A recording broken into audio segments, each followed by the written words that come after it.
गीता 18 के श्लोक नंबर 62 में भगवान स्वयं कह रहे हैं कि अर्जुन उस परमेश्वर की शरण में जा जिसकी कृपा से परम शांति व शाश्वत स्थान अर्थात सतलोक को प्राप्त होगा। वो परमेश्वर कौन है, कहाँ है, कैसा है, जानने के लिए कृपया अवश्य सुनिए जगत गुरु तत्वदर्शी संत रामपाल जी महाराज के अमृत वचन। तो यहाँ परमात्मा ने अक्षर पुरुष से शुरू किया, क्योंकि जो मूल मालिक है वो परम अक्षर ब्रह्म है। वो तो जड़ है संसार रूपी वृक्ष की, वो गुप्त होता है, जड़ें हिडन होती हैं, पृथ्वी में छुपी रहती हैं और सब काम वहीं से हो रहा है। तो ऐसे वो परमात्मा तो प्रोक्ष है, गुप्त है। उसने परमात्मा ने अपने को छोड़कर इस सेंटेंस, इस वाणी में अक्षर पुरुष, ज्योति निरंजन सरपुरुष और तीनों देवता रजगुण ब्रह्मा सतगुण विष्णु तमगुण शिव जी और पत्तों की जानकारी इस वाणी में दिया है। क्या कहा है कबीर? अक्षर पुरुष एक पेड़ है। ये देखो, अक्षर पुरुष एक पेड़ है, सरपुरुष कहो इसको, निरंजन कहो, सरपुरुष वा की डार और तीनों देवा शाखा है पात रूप संसार। तो वो परमात्मा सतगुरु थे और खुद वो सत्ता ज्ञान देने के लिए आते ही आते हैं, ये वेद बताते हैं। अब उन्होंने क्या बताया है देखिएगा, परमात्मा ने यहां से स्टार्ट किया है, अपने को छुपा कर कहा है अक्षर पुरुष एक पेड़ है, जो जमीन से बाहर दिखाई देता है सारा वृक्ष कहलाता है। अक्षर पुरुष एक पेड़ है, ये तना, ये अक्षर पुरुष समझो, और सरपुरुष वा की डार, ये मोटी डार, और तीनों देवा शाखा है पाते रूप संसारे। अब यहां परमात्मा ने स्पष्ट कर दिया, अपने को छुपा दिया कि अक्सर वो मूल मालिक तो है ही, वो दास भेज दिया ये बताने के लिए कि जड़ कौन है, वो परम अक्षर ब्रह्म है। ये देखिएगा इस चित्र के अंदर ही ये लिखा है स्पष्ट, ये देखो, ये मूल है, पूर्ण ब्रह्म कहो, परमेश्वर कहो, और ये है परम अक्षर ब्रह्म, ये परम अक्षर ब्रह्म है। ये जड़ जो है ये परम अक्षर ब्रह्म को समझो, ये मूल है उस संसार रूपी वृक्ष की। और वो है कौन? ये देखिएगा इधर, पूर्ण ब्रह्म कबीर साहेब, ये कबीर परमेश्वर परम अक्षर ब्रह्म है। ये है संसार रूपी वृक्ष की जड़, और ये अक्षर पुरुष एक पेड़ है, सरपुरुष वा की डार और तीनों देवा शाखा है ये पात्र। अब हम आते हैं श्रीमद् भगवद गीता के अध्याय नंबर 15 के श्लोक नंबर 1 पर। ऊर्ध्व मूलम अधः शाखम। गीता ज्ञान दाता ने केवल इतना बताया है, ऊपर को जड़, नीचे ने शाखा वाला ये संसार रूपी उल्टा लटका हुआ संसार रूपी वृक्ष समझो, पीपल का वृक्ष रूप। और छंदासी यस्य प्रणानी, यस्य माने इसके, छंद माने विभागों को, सब भागों को, पार्ट्स को, ये तम वेद, इसके पत्ते आदि जो छंद हैं, इसके विभाग हैं, उनको जो जानता है, उस अज्ञान अंधकार में छपे हुए इस संसार रूपी वृक्ष के सभी विभागों को जो जानता है, स वेदवित, वह वेद के तात्पर्य को जानने वाला है, वो तत्वदर्शी संत है। देख रहा पंच 10वां अध्याय 15वां अध्याय श्रीमद् भगवद गीता का। आदि पुरुष परमेश्वर मूल वाले। अब यहां इन्होंने गड़बड़ कर दिया, यहां तो ठीक लिख दिया, यहां लिख दिया अधः शाखम, ब्रह्मा रूप मुख्य शाखा वाले, ये गलत कर दिया। अधः माने नीचे शाखा वाले लिखना था। अब देखो ये 2 नंबर मंत्र है गीता का 15वें अध्याय का, इसमें अधः 2 बार लिखा है अधः, और इसका अनुवाद इन्होंने किया यहाँ पर देखो, अधः माने नीचे और अधः माने नीचे।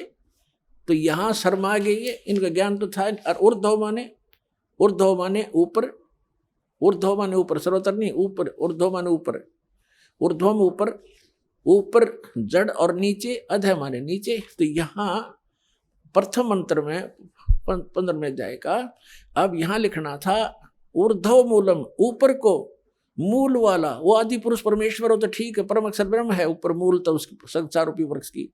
और अधः शाखम, ये नीचे को शाखा वाला, जैसा भी आपको दिखा था, ये है ये ऊर्ध्व मूलम अधः शाखम।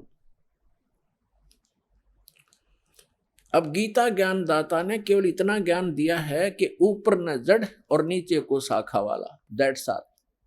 ये उल्टा लटका हुआ ये संसार रूपी वृक्ष जानो, अब इस और जो इसके सब विभाग बताएगा सवेदवित, वो तत्वदर्शी संत है। ये देखना अध्याय नंबर 15 का पंचदशो अध्याय 15वां अध्याय का और मंत्र नंबर 1। ऊर्ध्व मूलम अध शाखम अश्वत्थम प्राहु अव्यम छंदासी यस्य प्रणानी ये तम वेद स वेदवित। इसके पत्तों, प्रणानी माने पत्ते, आदि पुरुष परमेश्वर मूल वाले, यह लिखना था नीचे शाखा वाले, ऊपर को जड़ वाला नीचे शाखा वाला। संसार रूपी पीपल के वृक्ष को अविनाशी कहते हैं। और वेद, छंद माने वेद नहीं होता, छंद माने विभाग भी होता है। छंद, छंदी, अच्छा छंद जिसके पत्ते कहे गए इसका अर्थ है। और उस संसार रूप वृक्ष को जो मूल सहित जड़ से लेकर पत्तों तक तत्व से जानता है, स वेदवित, वह वेद के तात्पर्य को जानने वाला है, अर्थात वो तत्वदर्शी संत है। यह पहचान बताती है। अब परमात्मा ने स्वयं आकर बताया है कि अक्षर पुरुष एक पेड़ है, सरपुरुष वाकी डार और तीनों देवा शाखा, ये पात रूप संसार। वो मूल कौन है? वो खुद मालिक जो रचने वाला है। तो ये तत्वदर्शी संत अब ये दास है इस पृथ्वी पे, और सब सदग्रंथों से प्रमाणित है कि ये लक्षण होते हैं संत के।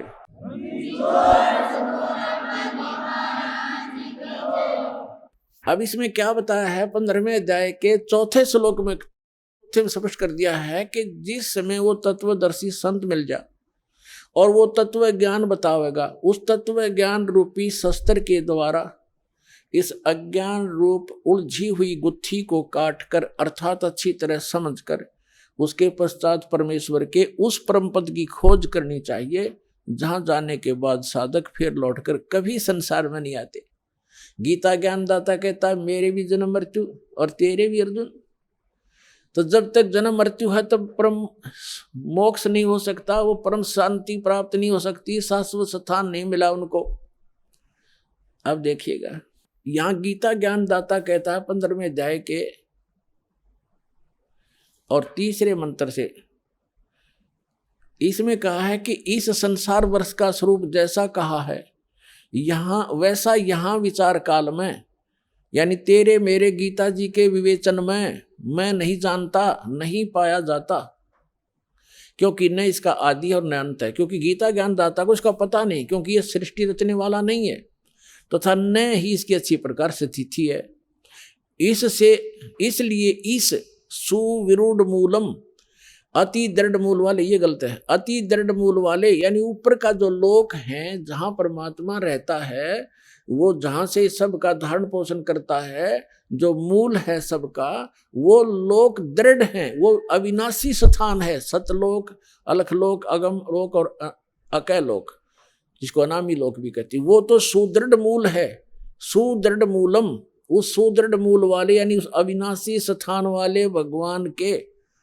अब देखो, सुविरूढ़ मूलम, अति दृढ़ मूल वाले संसार रूपी पीपल के वृक्ष को, यानी संसार की तत्वदर्शी सृष्टि को, दृढ़म, दृढ़ेन माने दृढ़, यानी उस अटल, उस बिल्कुल स्वस्थ, यह है असंग शस्त्रेण, तत्व ज्ञान रूपी शस्त्र द्वारा, यह वैराग रूप नहीं, ये अर्थ गलत कर दिए, तत्व ज्ञान रूपी शस्त्र द्वारा काट कर, अर्थात उसको अच्छी तरह समझकर, वो ज्ञान अटल है।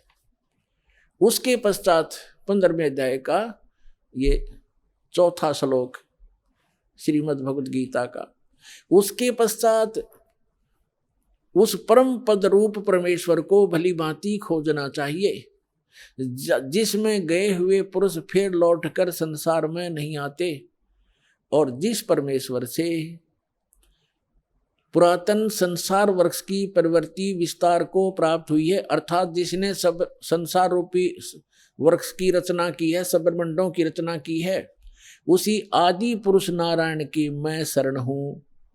ऐसा इस प्रकार दृढ़ निश्चय करके उस परमेश्वर का मनन और निधिध्यासन करना चाहिए।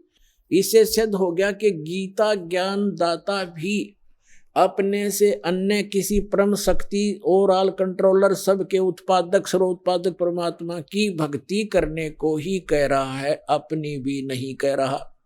पुण्यात्माओं, ये सूक्ष्म वेद को समझाने की एक पंक्ति को आपके हृदय में जचाने के लिए कि 88 नहीं गए और 2400 पर चोखे, 3300 पर तलब है, कोई बकरा कोई भूखे। एक पंक्ति को समझाने के लिए आज 2 घंटे का सत्संग चल रहा है। क्या बताया है कि 88,000 ऋषि भी वहां नहीं पहुंचे। कहाँ? श्रीमद् भगवद गीता अध्याय नंबर 18 के श्लोक नंबर 62 में कहा कि अर्जुन, तू सर्वभाव से उस परमेश्वर की शरण में जा, उसकी कृपा से ही, उस परमेश्वर की कृपा से ही तू परम शांति को और सनातन शाश्वतम स्थानम, उस अमर लोक को प्राप्त होगा, सत्यलोक को प्राप्त होगा। सत्य माने शाश्वत, सदा रहने वाला। तो उस शाश्वत स्थान पर जाने के लिए तत्वदर्शी संत की आवश्यकता है। तो उसके लिए कहा है, गुरु बिन काहुन पाया ज्ञान, जो थोथा बुछड़े मूड किसाना, गुरु बिन वेद पढ़े जो प्राणी, समझन सार रहे अज्ञानी। अब आज के सत्संग में यही निर्णय किया जा रहा है कि जिन महापुरुष ऋषि महर्षियों को हम बड़े विद्वान और परमात्मा प्राप्त समझा करते थे, वो तो इन विष्णु और शंकर भगवान को समर शक्ति बताते रहे और दुर्गा की भक्ति की साधना बताते रहे, और वही भगवान ब्रह्मा और विष्णु और शंकर और देवी को कितना ज्ञान है ये आपके रूबरू हुआ। तो ये मोक्ष कैसे प्राप्त कर सकते हैं? 88 नहीं गए, 88,000 भी वहां नहीं गए शाश्वत स्थान पर, और ये 24 अवतार भी नहीं गए। ये विष्णु जी के अवतार हैं, और विष्णु जी कहते हैं मैं दुर्गा से ऊपर किसी को जानता ही नहीं, ये भगवान है मेरे लिए, तो इससे ऊपर कोई देव नहीं। और दुर्गा कह रही है कि ब्रह्म की साधना करो और सब मेरी भी पूजाएं छोड़ दो। उसका ओम नाम है, वो ब्रह्म लोक में रहता है, वहां चले जाओगे तुम्हारा कल्याण हो। और ब्रह्म कहता है कि ब्रह्म लोक में गए हुए प्राणी, गीता अध्याय नंबर 8 के श्लोक नंबर 16 में और गीता अध्याय नंबर 8 के श्लोक नंबर 13 में अपना मंत्र बताता है कि मुझ ब्रह्म का केवल एक ओम मंत्र है। इससे वो परम गति होगी जो ब्रह्म लोक प्राप्ति होगी, वो भी अंतिम सांस तक साधना करने वाले की। और ब्रह्म लोक में गए हुए प्राणी भी जन्म मृत्यु में आते हैं। अब वो खुद कहता है कि उस परमेश्वर की शरण में जा, जिसकी कृपा से तू परम शांति को और सनातन परम धाम को प्राप्त होगा। और जहां 15वें अध्याय के 4थे श्लोक में स्पष्ट कर दिया है कि जहां जाने के बाद साधक फिर लौटकर कभी संसार में नहीं आते। और गीता ज्ञानदाता कहता कि मैं भी जन्म मृत्यु हूं और तेरी भी जन्म मृत्यु। तो पुण्यात्माओं, इस एक कंसेप्ट को क्लियर करने के लिए कि सूक्ष्म वेद में जो लिखा है वो सारा सत्य है, लेकिन हमने असत्य ग्रहण कर रखा था, इसलिए हमारे सत्य हमें अच्छा नहीं लगा, सुहाया नहीं।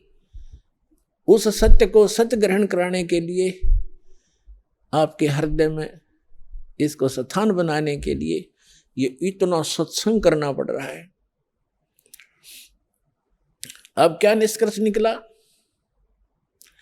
इन जितने भी अज्ञानी हैं, आचार्य हैं, शंकराचार्य हैं, या जितने भी ब्राह्मण गुरु हुए हमारे, या विश्व के जितने आज तक महापुरुष गुरु पद हुए हैं, जिन महापुरुषों को परमात्मा मिले उनको छोड़कर, वो तो आपको मैंने दास ने नाम गिना ही दिए, और कोई एक आधा भूल चूक रह गई होगी, वो मैं उनसे अपरिचित नहीं हूँ, उनको अवश्य मिले होंगे, उनको ज्ञान अवश्य होगा। तो इनके अतिरिक्त किसी के पास यथार्थ ज्ञान नहीं, यथार्थ भक्ति विधि नहीं, तो ये मोक्ष कैसे प्राप्त करेंगे?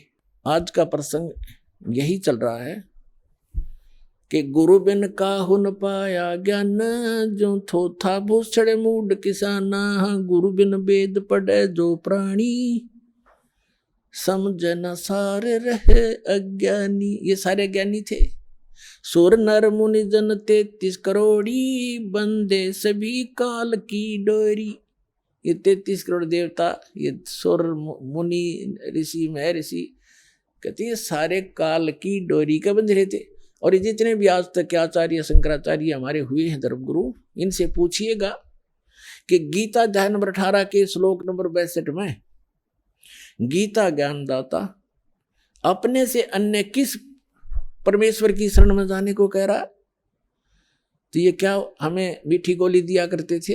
अपने ही बारे में कह रहे हैं श्री कृष्ण ही, श्री कृष्ण से ऊपर कोई भगवान नहीं, स्वयं कृष्ण भगवान, स्वयं भगवान श्री कृष्ण भगवान स्वयं, ये सब कुछ अपने बारे में कह रहे। इनमें अकल है कोई? और आज तक ये हमें मूर्ख बना रहे थे।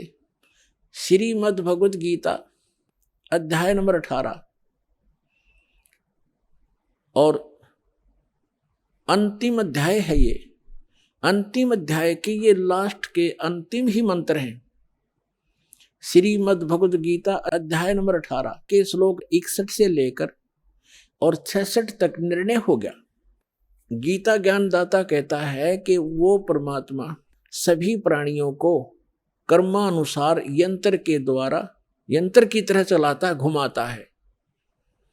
फिर बता 18 में जाके 62वें श्लोक में कि अर्जुन तू सर्वभाव से उस परमेश्वर की शरण में जा, उसकी कृपा से तू, उसी परमेश्वर की कृपा से तू परम शांति को और सनातन परम धाम को प्राप्त होगा। अब पीछे सारा निर्णय दे ही दिया कि मेरा भी जन्म मृत्यु है, तेरा भी जन्म मृत्यु है, मेरी साधना करेगा। 8वें अध्याय के 13वें श्लोक में बता दिया। मेरा एक और मंत्र है।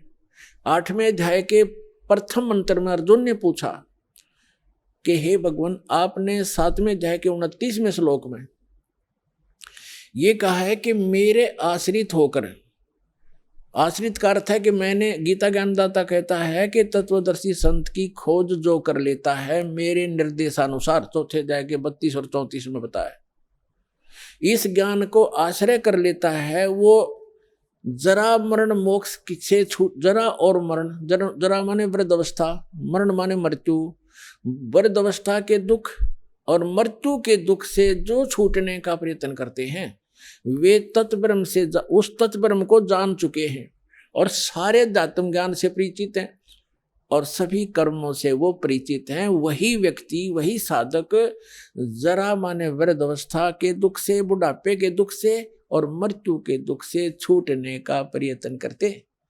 तो गीता ज्ञानदाता ने, अर्जुन ने पूछा गीता ज्ञानदाता से 8वें अध्याय के प्रथम मंत्र में कि किम तत्ब्रह्म, वो तत्ब्रह्म क्या है ऐसा जिसको जानने के बाद फिर यहाँ संसार की कोई वस्तु की डिमांड नहीं करता या किसी वस्तु की चाह नहीं रहती, केवल जरा और मरण से ही छूटने का प्रयत्न करते हैं। किम तत्ब्रह्म 8वें अध्याय के 3रे श्लोक में उत्तर दिया गीता ज्ञानदाता ने कि वो परम अक्षर ब्रह्म है, गीता ज्ञानदाता से अन्य है। गीता अध्याय नंबर 15 के श्लोक नंबर 16 और 17 में 3 पुरुष हैं। एक सरपुरुष ये ब्रह्म है, अक्षर पुरुष ये परब्रह्म है, जो संसार रूपी वृक्ष का तना है वो अक्षर पुरुष, जिसको परब्रह्म भी कहते हैं। ब्रह्म से नेक्स्ट ब्रह्म, पर माने दूसरा, और सरपुरुष ये ब्रह्म है। इनकी कितनी मलकियत है, कितनी प्रभुता है। यह सरपुरुष जिसको सरब्रह्म भी कहते हैं, संतों ने इसको काल ज्योत स्वरूपी निरंजन भी कहा है। ये केवल 21 ब्रह्मांड का प्रभु है, स्वामी है। और अक्षर पुरुष ये 7 संघ ब्रह्मांड का स्वामी है, केवल इतना ही। और परम अक्षर पुरुष गीता अध्याय नंबर 15 के श्लोक नंबर 16 और 17 में 3 पुरुष हैं। सरपुरुष और अक्षर पुरुष ये तो 16वें श्लोक में बता दिए। और ये भी नाशवान, इनके अंतर्गत जितने प्राणी वो भी नाशवान, उनके भी स्थूल शरीर सबका नाश होता है। जीवात्मा तो सबकी अमर है, गधे कुत्ते की भी अमर है। फिर 17वें श्लोक में गया 15वें अध्याय के कि उत्तम पुरुष है तू अन्य परमात्मा इति उदाहरत है, ये लोक तरम अविश्य विवर्ती अवैश्वर है। वो उत्तम पुरुष यानी पुरुषोत्तम, वो पुरुषोत्तम तो कोई और है जो तीनों लोकों में प्रवेश करके और सबका धारण पोषण करता है, जो परमात्मा कहलाता है, जो वास्तव में अविनाशी है। गीता ज्ञानदाता कहता है कि वो है पुरुषोत्तम, इन दोनों से अन्य है। अब यहाँ पुण्यात्माओं 15वें अध्याय के 18वें श्लोक में ये विचलित कर देंगे अज्ञानी आपको। ये कहेंगे कि परमात्मा खुद कह रहा गीता ज्ञानदाता कि मैं लोक वेद में पुरुषोत्तम प्रसिद्ध हूँ। वो यहाँ ये कहना चाहता है कि मेरे अंतर्गत जितने भी प्राणी आते हैं 21 ब्रह्मांड में, उनसे मैं उत्तम हूँ, उनसे श्रेष्ठ हूँ, उनसे हर तरह से मैं उच्च हूँ, शक्ति में भी ऊंच हूँ। जैसे गीता अध्याय नंबर 7 के श्लोक नंबर 1 से लेकर 10 तक ये स्पष्ट कहता है, बलवानों का बल में हूँ, बुद्धिमानों की बुद्धि में हूँ। तो ये जो इसके अंतर्गत है उन पर लागू है। ये कहता है इस लोक वेद में, लोक वेद माने दंत कथा, सुने सुनाए ज्ञान के आधार से जो इस लोक में चल रहा है जो ज्ञान, उसके आधार से मैं पुरुषोत्तम प्रसिद्ध हो रहा हूं, इसलिए क्योंकि मैं मेरे अंतर्गत जितने प्राणी हैं उनते श्रेष्ठ हूं। लेकिन 15वें अध्याय के 17वें श्लोक में इसने स्पष्ट ही कर दिया कि उत्तम पुरुष है तो अन्य, उत्तम पुरुष माने पुरुषोत्तम, वो तो कोई और है, और उसको तत्वदर्शी संत बताएंगे। और वो तीनों लोकों में प्रवेश करके सबका धारण पोषण करता है, वो अविनाशी भगवान है, अपना तो जन्म मृत्यु बताता है, और वास्तव में वो परमात्मा कहलाता है। परमात्मा का अर्थ होता है श्रेष्ठ आत्मा, जो दुख नहीं देवा, केवल सुख सुख देता है। तो ये सुख सागर है परमात्मा। कबीर जी अमर पुरुष, सत्य पुरुष, परम अक्षर पुरुष। तो यहां गीता अध्याय नंबर 8 के श्लोक नंबर 5 और 7 में गीता ज्ञानदाता कहता है कि मेरी साधना कर। 8वें अध्याय के 13वें श्लोक में इसने बता दिया मेरा तो ओम अक्षर है, ओम एक अक्षर है, नथिंग एल्स। और इसकी भक्ति करने से ओम से मिलने वाली परम गति मिलेगी। वो क्या मिलेगी? ब्रह्मलोक जाएगा। 8वें अध्याय के 16वें श्लोक में लिखा कि ब्रह्मलोक में गए हुए प्राणी भी जन्म मृत्यु में आते हैं। तो ये कहता है कि 8वें अध्याय के 5 और 7 में कि मेरी भक्ति करेगा मुझे प्राप्त होगा, लेकिन युद्ध भी करना पड़ेगा। तो जहां युद्ध है वहां शांति कहाँ? अब फिर ये बताता है 17वें अध्याय के 23वें श्लोक में कहा कि सच्चिदानंद घन ब्रह्म यानी परम अक्षर ब्रह्म के पाने का 3 मंत्र का जाप है। ओम तत्सत। ओम तो सरपुरुष का, तत् और सत ये सांकेतिक, इस दास के अतिरिक्त इस विश्व में किसी के पास ये मंत्र नहीं है। परमात्मा की दास दास पर रजा हुई है। ये कोड वर्ड है तत् और सत, ये सांकेतिक। तत् है ये सांकेतिक शब्द है, ये अक्षर पुरुष का है, और सत भी सांकेतिक है, ये परम अक्षर पुरुष यानी परम अक्षर ब्रह्म का है। तो यहां स्पष्ट कर दिया कि उस परम अक्षर ब्रह्म के प्राप्ति के लिए 3 मंत्र के जाप की साधना करनी है आपने। साधना अन्य वस्तु होती है, पूजा अन्य होती है। जैसे हमारा इष्ट है जल, हमने जल प्राप्त करना, जल का पता लग गया पृथ्वी के अंदर है, तो हैंड पंप लगाना पड़ता है। हैंड पंप ऊपर फिर उसके पाइप बोकी लगाना, फिर ऊपर मशीन लगाना, हैंड पंप, ये सारी जो व्यवस्था है, ये उपकरण प्रयोग करने पड़ेंगे, साधना करनी पड़ेगी हमने उस उपास्य यानी इष्ट को प्राप्त करने के लिए, जल को प्राप्त करने के लिए।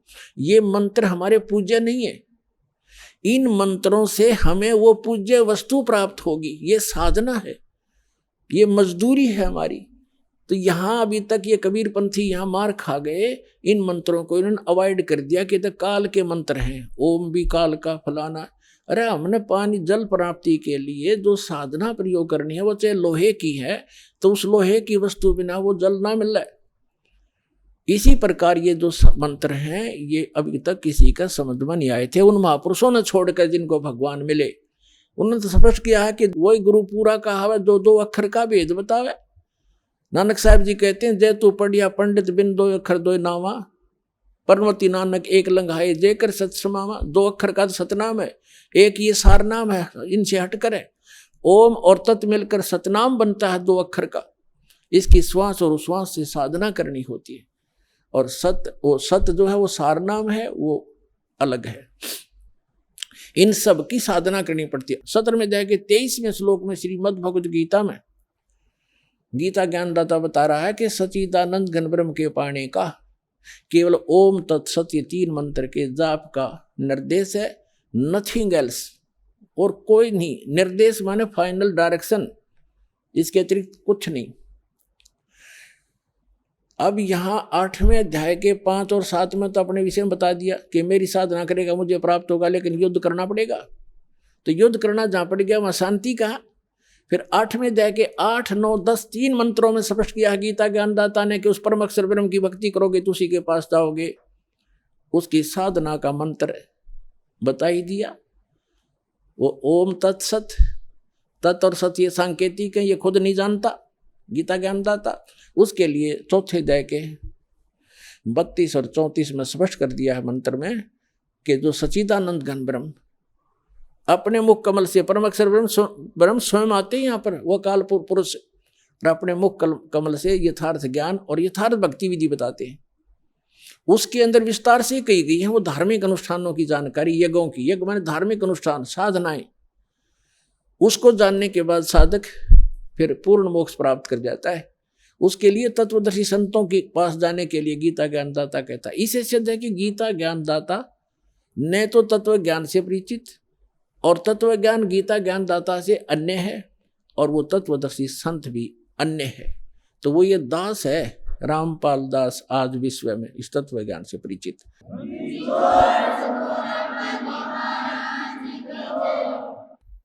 अब जो प्रसंग चल रहा है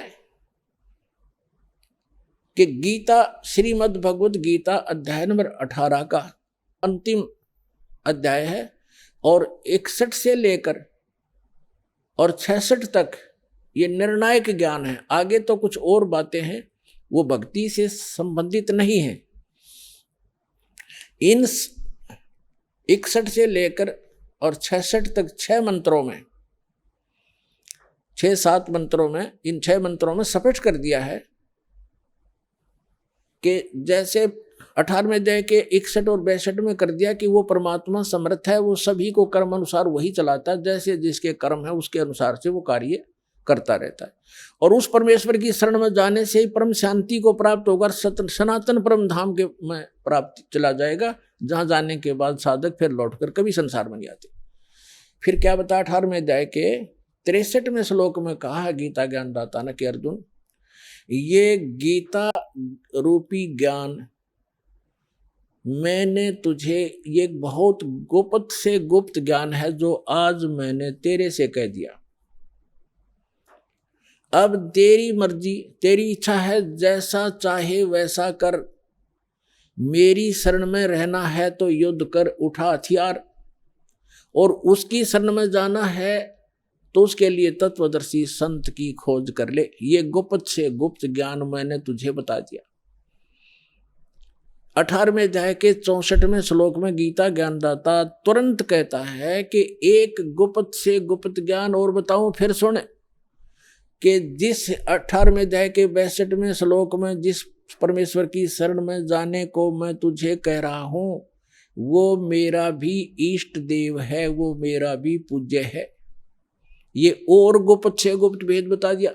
अब 18वें अध्याय के 63वें श्लोक में स्पष्ट कर ही दिया कि ये गीता रूपी ज्ञान अति गुप्त से गुप्त मैंने तुझे बता दिया, सब गोपनीयों से भी गोपनीय। और कहता है एक और गोपनीय से भी गोपनीय बताता हूं। 18वें अध्याय के 64वें श्लोक में, यही मेरा भी पूज्य देव है, इष्ट देव है।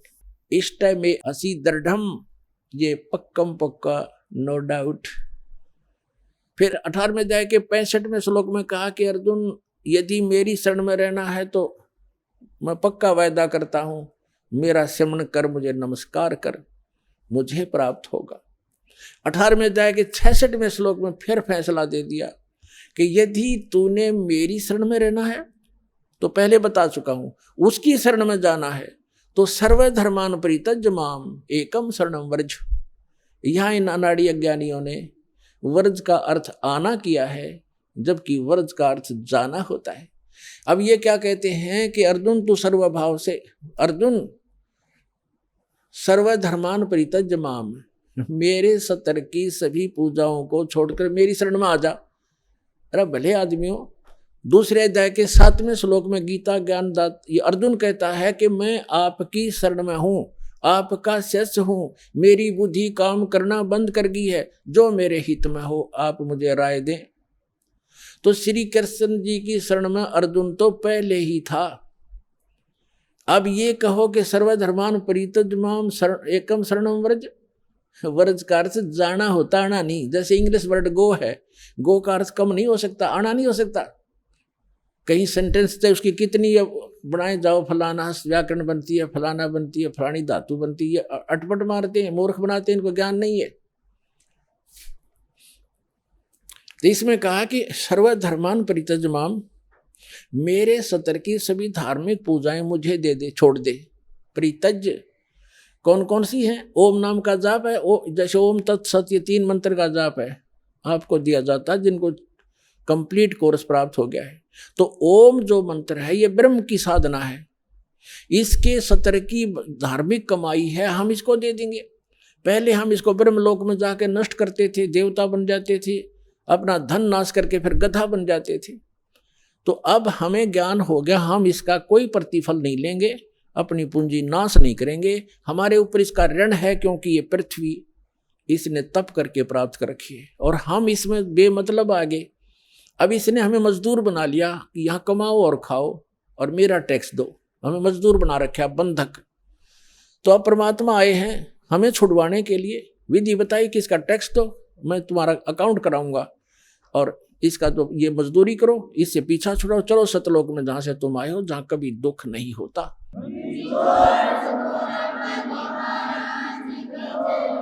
तो हम क्या करेंगे? सर्वधर्मान परित्यज माम, इसका विधान है ये खुद कहता है कि मेरे सत्र की पूजा मुझे दे दे, इसका प्रतिफल मत ले। और एकम शरणम व्रज, एकम माने अद्वितीय, जिसके बराबर दूसरा ना हो, यानी सर्वशक्तिमान परमात्मा की शरण में जा। व्रज माने जाना हो, ताड़ना नहीं होता। अहम तवा सर्व पापे भो मोक्षामी मां शुच, अब ये कहता फिर मैं तुझे सब पापों से मुक्त कर दूंगा, तू चिंता मत कर, आपे कर देगा। जब हम इसका ऋण दे देंगे, ये मांगे कि हमारे, ये अपने खुश हम अपने खुश। तो जब तक हम ऋणी थे, मजदूर थे इसके, तो ये हमें कोई नाच नचा रहा था, हमने नाचना पड़ा था। तो इस प्रकार हम जब यहाँ से चलेंगे, जैसे आपको प्रथम मंत्र दिया जाता है, वो यहाँ की संसारिक सुविधाएं, टैक्स, जैसे आपने बिजली कनेक्शन ले रखा है, टेलीफोन कनेक्शन ले रखा है और पानी का कनेक्शन ले रखा है, गैस कनेक्शन ले रखा है, या किसी से बैंक लोन ले रखा है, तो उसको वापस दोगे, देते रहोगे टैक्स किराया, उसको उनका जो चार्ज है, तो आपको सुविधा प्राप्त होंगी।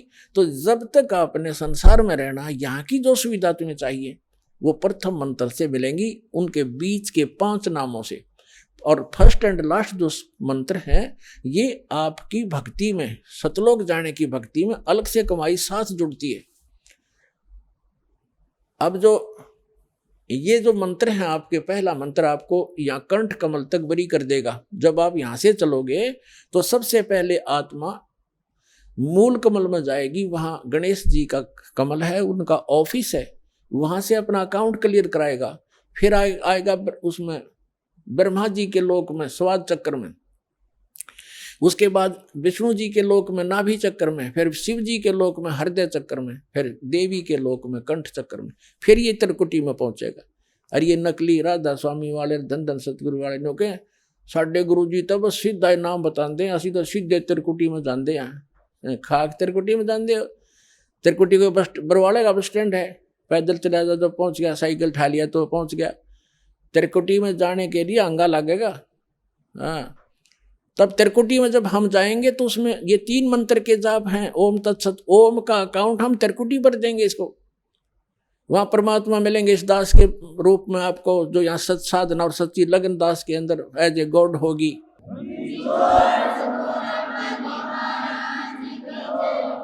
तो उसको लेकर के परमात्मा जाएगा इस धर्मराज के दरबार में, जहाँ यहाँ का न्यायाधीश है, और उसको ये गीता अध्याय नंबर 18 का श्लोक नंबर 66 यानी ये विधान कोड करेगा। ये दास आपका वहां वकील बनेगा। कबीर साहब कहते हैं, कर लो गुरु वकील मुकदमा भारी है, ये कर लो गुरु वकील मुकदमा भारी है। यानी गुरु का रोल यहाँ से लेकर लास्ट तक चलेगा, करेगा भगवान, लेकिन निमित्त दास रहेगा।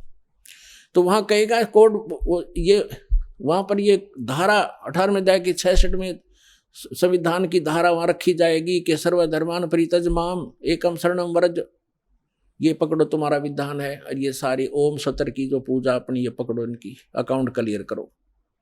फिर हम जाएंगे, इससे हम 11वां द्वार पार कर जाएंगे।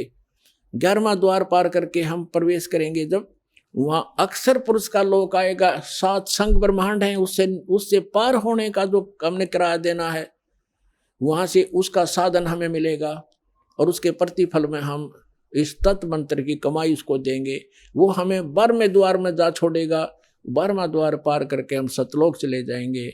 वहां जाकर फिर कभी लोग लौट कर संसार में नहीं आएंगे। बोलो सतगुरुदेव।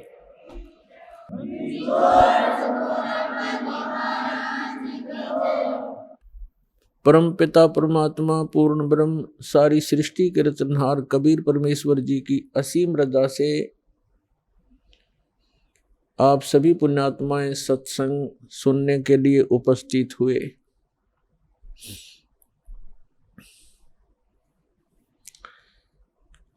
सत्संग में आने से जीव को पता चलता है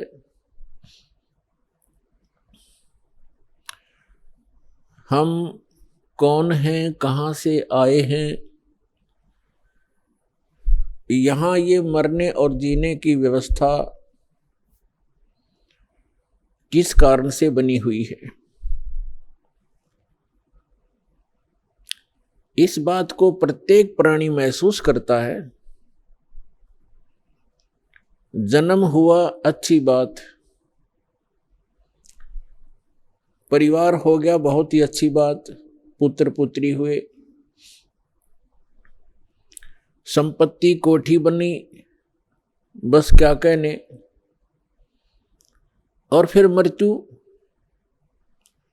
ये मृत्यु वाली बात है, ये खटकती है। अब ये मृत्यु जो होती है ये एकदम विपरीत स्थिति है। सारा जीवन संतान के पोषण में, संपत्ति के जोड़ने में, कोठी और महल बनाने में लगा देता है प्राणी, और 1 मिनट के बाद पता नहीं पुत्र की मृत्यु हो जाती है, पुत्री मर जाती है, पुत्र वधू मर जाती है, माँ की मृत्यु हो जाती है, परिवार का परिवार भी नाश हो जाता है। तो यहां हमारी बुद्धि कभी नहीं जाती कि ऐसा क्यों हो रहा है। हमने एक ये परंपरा मान ली कि ऐसा होता ही है, ऐसा होता है, सबके साथ हो रहा है, इसलिए दुख तो होता है। लेकिन शेष बचे हुए ये सोचते हैं हम तो अभी कुशल हैं, बस ऐसे हम अटकलबाजी से यहां जी रहे हैं। तो परमात्मा कहते हैं साथी हमारे चले गए। हमें समझाने के लिए परमात्मा अपने ऊपर ही उदाहरण दे रहे हैं।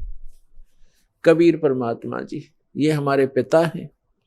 साथी हमारे चले गए, हम भी चालन हारे, कोई कागज में बाकी रह रही, तात लगी है वारे।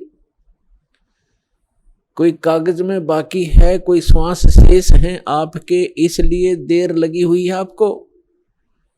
और जो चले गए संसार छोड़कर, उनके भी, उनकी आशाएं, उनके इरादे, उनकी सोच यही थी कि अभी मृत्यु नहीं होगी। फिर परमात्मा याद दिलाते हैं, स्वयं आकर के कबीर भगवान यथार्थ ज्ञान, यथार्थ भक्ति विधि, अपने द्वारा रची हुई सृष्टि को ही भी वो खुद ही ठीक ठीक बताते हैं। और हम कहाँ थे ये हमें नहीं मालूम हो सकता, चाहे कितनी बात बनावे।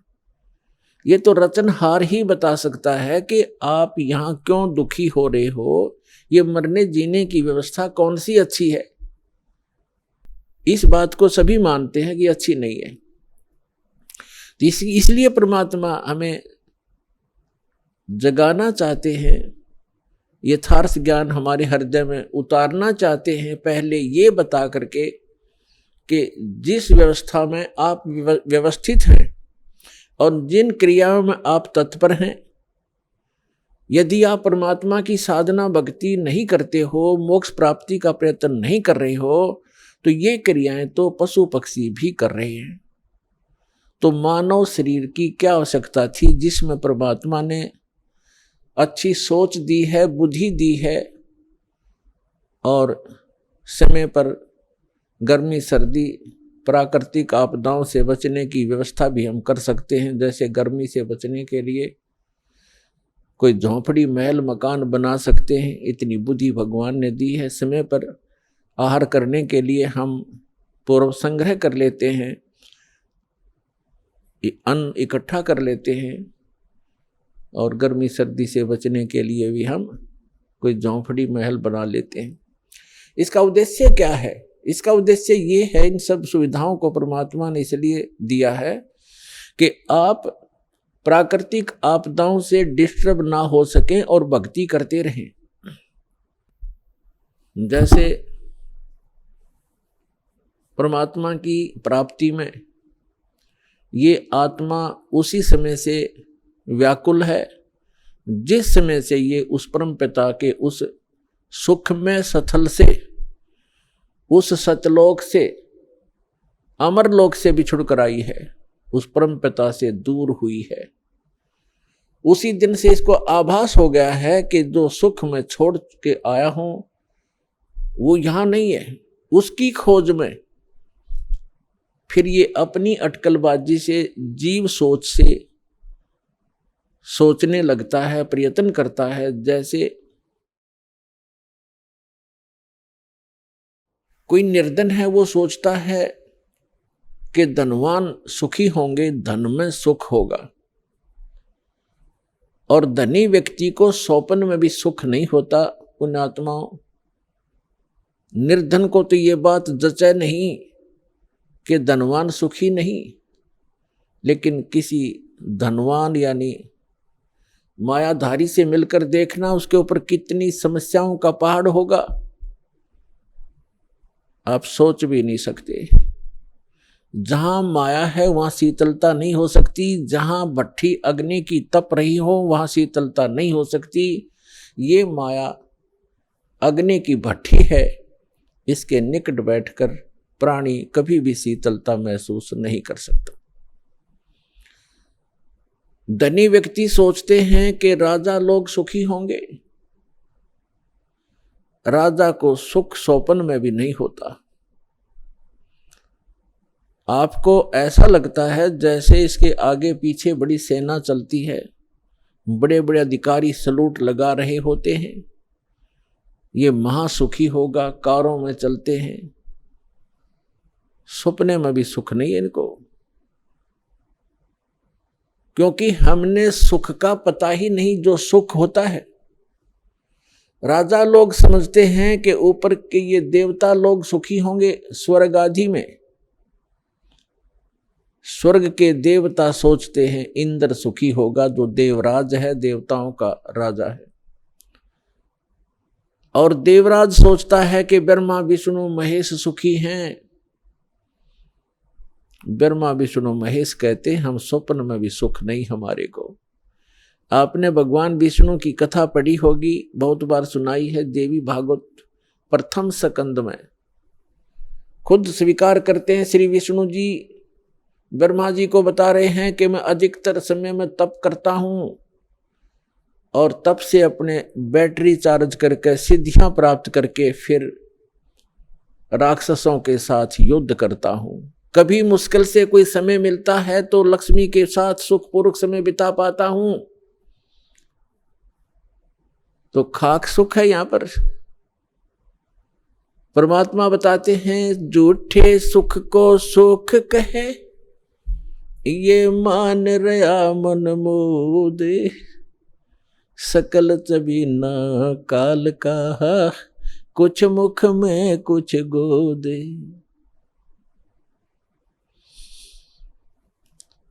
इस झूठे सुख को सुख कहे, ये मान रहा मनमोद। कौन से झूठे सुख को? एक व्यक्ति बता रहा था कि मेरे एक कन्या ने जन्म लिया, जन्म से उस कन्या के गुदा स्थान नहीं था। इसको देखकर मेरे ऊपर पहाड़ टूट गया समस्या का, महा दुखी हो गया मैं। डॉक्टर के यहां लेकर गया मेडिकल में। जिस वार्ड में मेरी बेटी को भर्ती किया उसमें ऐसे 3-4 केस और थे। तब मुझे कुछ राहत मिली कि मेरे जैसे और भी दुखी हैं।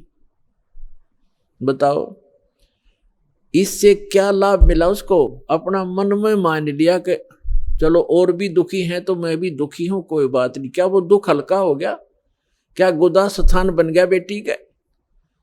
तो पुण्यात्माओं, इसे गंदे लोक में रह रहे हम, या सुख नाम की चीज नहीं है। हम एक दूसरे को दुखी देखकर उससे हल्का दुख हो या उसके बराबर हो, हम अपने राहत मान लेते हैं, या कोई विकल्प नहीं है। जैसे एक व्यक्ति के 3 पुत्र थे, एक पुत्र की मृत्यु होगी, बहुत दुखी, बुरी तरह रो रहे हैं, आहार भी नहीं कर रहे हैं। शोक व्यक्त करने वाले व्यक्तियों में एक ऐसा व्यक्ति उपस्थित था जिसका एक ही पुत्र था, वही मृत्यु को प्राप्त हो चुका था। तो सांत्वना देने वालों ने कहा कि देख भाई, यहाँ तो ऐसा ही है, सभी की मृत्यु होती है, ये तो भगवान हवाला बात है, चिंता मत करो। देखो ये भाई बैठा है, इसको देख कर जी ले, इसका इकलौता पुत्र था, उसी की मृत्यु होगी, ये भी तो अपना समय व्यतीत कर रहा है, धैर्य कर। तो तब उस व्यक्ति को कुछ हौंसी आई, हाथ मुंह धोए, कुछ देर में खाना भी खा लिया। अब उसने ये सुख मान लिया कि देख, इस बेचारे का इकलौता पुत्र था और वो ही मर गया, मृत्यु को प्राप्त हो गया। शुक्र है मेरे तो 3 थे, मेरा तो एक ही मरा है, 2 तो बचे हैं, पहले इससे सुख मान लिया। क्या वो बेटा वापस आ गया? तो यहां परमात्मा कहते हैं झूठे सुख को सुख है, ये मान रहा मनमोद, और सकल चबीना काल का, कुछ मुख में कुछ गोद। परमात्मा याद दिलाते हैं, भाई तन दर सुखिया कोई न देखा, जो देखा सो दुखिया हो, उदय अस्त की बात करते हैं, मन सबका किया विवेक का हो, सबका किया विवेक का हो। घाटे बाधे सब जग दुखिया, के गृहस्थी बैरागी हो। आइए अब हम उन श्रद्धालुओं के अनुभव जानते हैं जो जगत गुरु तत्वदर्शी संत रामपाल जी महाराज जी से दीक्षा प्राप्त कर चुके हैं तथा उनके द्वारा बताए गए भक्ति मार्ग पर चल रहे हैं। नमस्कार सर। नमस्कार सर। सर क्या नाम है आपका? द्वारिका प्रसाद साहू। द्वारका प्रसाद जी, आप कहाँ से हैं? मैं राजनांदगांव छत्तीसगढ़ से हूँ सर। द्वारका प्रसाद जी, संत रामपाल जी महाराज से आप कब जुड़े? मैं 6 जून 2013 को जुड़ा सर। संत रामपाल जी महाराज से नाम दीक्षा लेने से पहले क्या आप कोई भक्ति साधनाएं भी करते थे? जी सर, मैं पहले भी भक्ति साधना करता था, और इसके लिए थोड़ा सा मैं आपको सीरियल वाइज बताना चाहूँगा। मैं जब 9 साल का था तो उस समय मेरे पिताजी दुर्गा सप्तशती का पाठ करते थे, और उन्हीं दुर्गा जी के नाम से मेडिकल खोले थे, मेडिकल का नाम दुर्गा मेडिकल था। और उसको 3-4 साल किए। उसके बाद में 1987 में वो गायत्री परिवार से जुड़ गए। तो गायत्री परिवार में जुड़ गए तो उसी का संध्या को आरती चालीसा वगैरह सब चलता था, मंत्र चलता था, गायत्री मंत्र और साथ साथ सारे परिवार मेरे भाई बहन सब उसी के अनुसार करते थे। वो नवरात्रि में 9 दिन का उपवास रखते थे और 24,000 गायत्री मंत्र का अनुष्ठान रखते थे। वो सब मैं देखता था, करता तो नहीं था, लेकिन वो सब मैं देखते देखते आ रहा था, उन्हीं को फॉलो कर रहा था। उसके बाद में फिर एक सुकृत दास शास्त्री करके इधर कबीरपंथी हैं, उनसे वो नाम दीक्षा लिए, और वो काशी बनारस से थे और वहाँ से नाम दीक्षा देते थे और उन्हीं का मंत्र कर रहे थे। उसके बाद में कुछ दिन के बाद में कम से कम 4-5 साल के बाद में एक अभिलाष दास जी वो भी कबीरपंथी हैं, कबीर साहिब का ज्ञान बताते हैं। उनका ज्ञान उनको और अच्छा लगा, उनसे ज़्यादा अच्छा लगा, तो उन्हीं का बुक वगैरह ला के पढ़ने लगे। और मैं भी देखता था, उनका एक पारक प्रकाश करके मासिक पत्रिका आती थी, तो वो मासिक पत्रिका रेगुलर हमारे घर में आता था, उसको भी मैं पढ़ता था। और उसके बाद में एक दिन सर मैं अपना ससुराल गया हुआ था, और वहाँ अक्सर मैं टीवी चैनल में अन्य जो संत हैं उनका सत्संग देखा करता था। तो उसी देखते देखते अचानक साधना चैनल में सतगुरु रामपाल जी महाराज जी का सत्संग आ रहा था, और लगभग टाइम निकल चुका था, मैं 10 मिनट ही देख पाया उसको। और उसमें सर वो सृष्टि रचना बता रहे थे। सृष्टि रचना में बता रहे थे कि दुर्गा जी जो है कौन है और जो है वो क्या किए, कैसे हुआ, और उनके तीनों बेटे मतलब जैसे ब्रह्मा जी, विष्णु जी और शिव जी के बारे में बता रहे थे। तो थोड़ा सा ही देख पाया था मैं, उसके बाद में वो बंद हो गया। फिर नेक्स्ट दिन जो है जब मैं फिर से चालू किया उसको, तो उसमें जो है एक ज्ञान चर्चा आया हुआ था, और ज्ञान चर्चा में वो अभिलाष दास जी के बारे में ही बता रहे थे कि ये जो है ये नास्तिक है, ये पूरा दुनिया डुबो के रख दिया और इसने जो है पूरे लोगों को भटका दिया, पूरे भक्त समाज को भटका दिया, ऐसा करके। और मेरे पिताजी जो है पूरा उनको तन मन से मानते थे, तो मुझे बहुत ज़्यादा शौक़ लगा। मैं तुरंत पिताजी के पास फ़ोन लगाया और उनको बोला कि देखिए ऐसा ऐसा सत्संग आ रहा है, कबीर साहब का बहुत अच्छा ज्ञान बता रहे हैं और आप जो है टीवी चालू करके देखिए।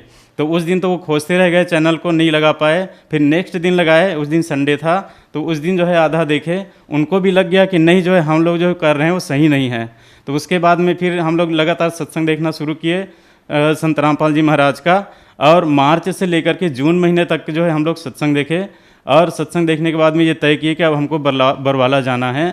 उस बीच में जो है मेरे मामा ससुर परिवार में जो है 2-3 लोग दीक्षा लेकर के आ गए थे। वो लोग भी बताए कि बहुत अच्छा संत है, हमको ज्ञान गंगा पुस्तक भी दिए थे, उसको भी पढ़े थोड़ा बहुत, और उससे लग गया कि नहीं अब जो है इसके अलावा और कोई है ही नहीं। और इतना हम जो भटक रहे थे अभी तक जो है, तो हमको तो सही भक्ति अभी तक मिला ही नहीं था सर। तो उसके हिसाब से जो है हम लोग जो है, मैं, मेरे पिताजी, मेरी मिसेज और मेरे एक बच्ची जो है वो उस समय 2.5 साल की थी, और एक बच्ची जो है 6 महीने की थी। तो इतना हम लोग जो है एक साथ जो है बरवाला गए। बरवाला में जाकर के फिर नाम दीक्षा लिए सदगुरु रामपाल जी महाराज जी से। सर, संत रामपाल जी महाराज से नाम दीक्षा लेने के बाद क्या आपको कोई लाभ भी प्राप्त हुए? जी सर, मुझे बहुत लाभ हुआ सर। मैं क्या बताऊं सर, मैं जो है सोच भी नहीं सकता था कि ऐसा मुझे लाभ होगा। लेकिन अब कुछ जो है मेन आपको बताता हूं मैं। मेरी बेटी जो है वो कुपोषित हो गई थी, उनका वेट जो है बहुत कम हो गया था। तो उसके पहले भी जो है हम लोग बहुत उसका दिखाए थे, सब झाड़ा फूंका करवाए थे, और जो है तांत्रिकों के पास भी लेके गए थे। उसको बोलते थे कि मतलब बाहरी हवा लग गया है या कोई उसके पीछे लगा हुआ है। तो इस तरह से जो है बहुत पैसा जो है वही सब झाड़ा फूंका में जो है खर्च कर दिए। उसके बाद में जब संत रामपाल जी महाराज जी से नाम दीक्षा लेके आए, तब उनको लाभ होना शुरू हुआ, और जो है वो पूरी ठीक हो गई, नॉर्मल उनका वेट आ गया। और एक बार जो है उनका जो है कमर में फोड़ा हो गया था, और उसके वजह से पैरों में सूजन हो गया था, चल नहीं पाती थी। तो हमने अरदास लगाया संत रामपाल जी के महाराज के पास, और अरदास लगाने के बाद में अगले ही दिन जो है जो उठ नहीं सकती थी बिस्तर से, वो खुद चल के आई सर हमारे पास में। मेरी बच्ची जो है, ये संत रामपाल जी महाराज का जो है कृपा हुआ, उनका लाभ मिला। और उसके बाद में एक बार मैं जो है बाइक से गैस सिलेंडर लेकर के जा रहा था। एक केनाल बना हुआ है, बड़ा सा केनाल था, और केनाल के साइड चल रहा था। गर्मी का दिन था, और जो है वहाँ पर जो है धूल फूट चुका था, उसमें रास्ते में जो है कच्चा रास्ता था। तो अचानक मेरा गाड़ी स्लिप कर गया। तो मैं जो है रास्ते से ऐसा स्लिप होके एकदम से केनाल के उसमें चला गया किनारे में, और लगभग 20 फीट गड्ढा वो केनाल था, और गाड़ी ऐसे रुक गया सर जैसे किसी ने उसको पकड़ के खड़ा कर दिया हो। और मैं तो जो है सोच में पड़ गया कि मैं बिल्कुल आज तो मेरा जो है आखिरी था, अगर मैं गिर जाता नीचे केनाल में तो गाड़ी सहित में चला जाता मैं। तो ये संत रामपाल जी महाराज का ही कृपा है कि मैं उस समय जो है वहाँ पर बच गया मैं। उसके बाद में सर मेरा जो थोड़ा डिप्रेशन आ गया था, कुछ जो है मैं ऐसा काम कर रहा था, फील्ड वर्क कर रहा था चिटफंड कंपनियों में। तो जो है लोगों का जो है प्रेशर पड़ता था, लोग मुझे पैसे के लिए बार बार जो है परेशान करते थे। तो उस समय मैं डिप्रेशन में आ गया था, मुझे शुगर और बीपी भी हो गया था सर। और उसके वजह से जो है मेरा याददाश्त पूरा चला गया था। मैं तुरंत जो है उसी समय भूल जाता था कि मेरे साथ किसने क्या बात किया। तो ये भी जो है परमात्मा से अर्जी विनती किया, तो उसका भी लाभ हुआ। मेरा पूरा जो है संत रामपाल जी महाराज के कृपा से सब पूरा ठीक हो गया सर। और उसके बाद में मुझे धन लाभ भी हुआ, और बीच बीच में संत रामपाल जी महाराज की कृपा से जो है कुछ कहीं पर मुझे हेल्प मिलता रहता है। और गुरुजी जो है खुद जो है मैं जहाँ आसन बनाया हूँ, पूजा स्थान बनाया हूँ, उस जगह में जो है पैसा छोड़ चले जाते हैं सर। एक बार अभी की बात बता रहा हूँ आपको, कुछ दिन पहले जो है मुझे 600 रुपये मिले थे, जबकि वो पैसा किसी भी नहीं रखा था। और नए नए 600 रुपए के नोट वहाँ पर रखे हुए थे। उसके पहले एक बार जो है मेरी डायरी में 500 के 7 नोट जो है एक साथ ऐसे रखे हुए थे पूरा, और उन 7 नोट जो है नया नोट था, बिल्कुल नया। और इस तरह से धन लाभ भी मुझे बहुत हुआ है सर, और मैं अभी जो है भक्ति कर रहा हूँ, और मुझे जो है मैं बिल्कुल ठीक हूँ सर हर प्रकार से। सर जैसे कि आपने बताया कि आप 9 साल की उम्र से दुर्गा पाठ करते थे, फिर 12 साल की उम्र में आप गायत्री परिवार से जुड़े, और 15 साल की उम्र में आप दामाखेड़ा पंथ से जुड़े, फिर 18 साल की उम्र में आप अभिलाष दास जी से जुड़े। समाज में आम धारणा है कि गुरु नहीं बदलना चाहिए, गुरु बदलना पाप है, लेकिन फिर भी आपने गुरु बदला, तो क्या ऐसा कर सकते हैं या ठीक है क्या? ये बिल्कुल ठीक है सर। ठीक इसलिए है कि जैसे हम अगर किसी बीमारी से ग्रसित हैं, एक डॉक्टर से हमारा इलाज नहीं हो पाता तो हम दूसरा डॉक्टर ज़रूर करते हैं, दूसरा हॉस्पिटल में जाते हैं। उसी तरह से जो है अगर हमारे जो है सही राह पे नहीं है, हमको सही ज्ञान नहीं है, सही भक्ति मालूम नहीं है, और जो सामने वाला गुरु भी जो सही नहीं बता पा रहा है, तो उस गुरु को त्याग देना ही उचित है। इसमें कहा गया है कि जब तक गुरु मिले न साचा, तब तक गुरु करो 10 पाँचा, ऐसा कहा जाता है। तो उसके हिसाब से बिल्कुल सही है सर, गुरु बदलना चाहिए, इससे कोई दोष नहीं है। सर कबीर साहब जी को समाज में एक संत, एक कवि की उपमा दी जाती है, लेकिन संत रामपाल जी महाराज उन्हें परमात्मा भगवान की उपमा देते हैं, ऐसा क्यों है सर? इसलिए सर कि वो ज्ञान अभाव से सिर्फ उसको संत और कवि के रूप में देखा जाता है सर, लेकिन संत रामपाल जी महाराज ऐसे ज्ञान दे रहे हैं, पूरे शास्त्र अनुकूल, सारे वेद, गीता, पुराण सबसे जो है प्रमाण दिखा रहे हैं कि कबीर साहेब ही पूर्ण ब्रह्म है, पूर्ण परमात्मा है, और वही जो है ये सृष्टि के रचनहार हैं, और उसी के द्वारा जो है सारा सृष्टि बना हुआ है, और अन्य जो है जितने देवी देवता हैं उसके बाद में आए हैं। तो सर वही पूर्ण ब्रह्म है और वही पूजा के योग्य हैं। ये जो है संत रामपाल जी के द्वारा ही हमको पता चला सर। सर जो श्रद्धालु आज आपको देख रहे हैं, खास करके दामाखेड़ा पंथ वाले, आप उनके लिए क्या कहना चाहेंगे? उनके लिए मैं यही कहना चाहूँगा सर कि आप जो ज्ञान ले करके चल रहे हो दामाखेड़ा पंथ से, उस ज्ञान को सही में सदग्रंथों से मिलाइए, और संत रामपाल जी महाराज जो ज्ञान बता रहे हैं उससे मिलाइए, और देखिए कि सही में जो है क्या है, सच्चाई है, और उस सच्चाई के अनुसार जो है अपना जो है एक दिशा निर्धारित कीजिए, और उसके हिसाब से आप जो है अपना सही भक्ति प्राप्त करके जो है भक्ति करिए, तभी जो है सफल है। नहीं तो फिर ऐसे तो कितना समय गुजर गया सर। दामाखेड़ा पंथ जो है जहाँ से शुरू हुआ है, जहाँ तक मुझे जानकारी है, संत रामपाल जी महाराज के द्वारा ही मुझे पता चला है कि जो है धनी धर्मदास साहेब के द्वारा ही ये पंथ चला हुआ है उनका, और जो ज्ञान और भक्ति उस समय चल रहा था वो धीरे धीरे आज के समय में जो है पूरा जो है वो ख़त्म हो चुका है, और वो खाली जो है एक टाइम पास हो रहा है, उसमें लाभ कुछ भी नहीं है सर। उसमें सारे जो है कबीर साहिब के विरुद्ध ज्ञान दे रहे हैं, और सिर्फ अपना जो है रोजी रोटी अपना दुकान चला रहे हैं सर, और कुछ भी नहीं है उसमें। सर संत रामपाल जी महाराज से नाम दीक्षा कैसे ली जा सकती है? संत रामपाल जी महाराज से नाम दीक्षा ऐसे ली जा सकती है, बहुत सारे टीवी चैनलों पर जो है सत्संग आ रहा है, उन सत्संगों में नीचे एक पीली पट्टी चलती है, पीली पट्टी में जो है आश्रम का नंबर दिया हुआ रहता है, उस नंबर पे आप फ़ोन लगा के अपने नज़दीकी नामदान केंद्र पता कर सकते हैं, और वहाँ पर जो है संत रामपाल जी महाराज जी से नाम दीक्षा ले सकते हैं। धन्यवाद सर। सत साहेब।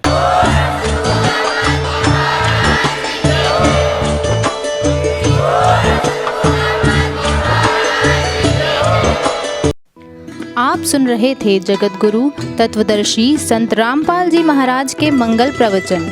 अधिक जानकारी के लिए संपर्क करें